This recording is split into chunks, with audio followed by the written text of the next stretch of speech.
Баршаларыңызға сәлем. Бүгін сіздермен спиральді оқыту әдісі және оның жасалу жолдарын бірге үйренетін боламыз. Ал сіздерден керегі лайк басып, тіркеліп, қоңыраушаны басып өту. Ол үшін бізге Google қажет. Google-ға Festi сайт спираль деп жазатын боламыз.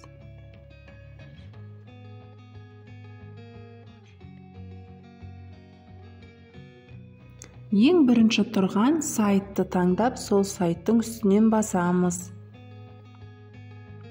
Осы жерде көптеген бөлімдер бар. Сол бөлімнің ең астындағы түрін таңдаймыз. Оның ішінде спираль тәрізді картинканы басып, өзімізге қажетті тексті Word форматында ашып аламыз да, сол тақырыпты көшіріп аламыз.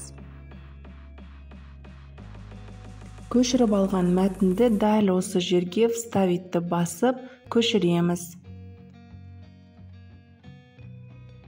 Мәтінді көшіргеннен кейін осындай превью деп тұратын бірінші бөлімін таңдап, үстінен басамыз.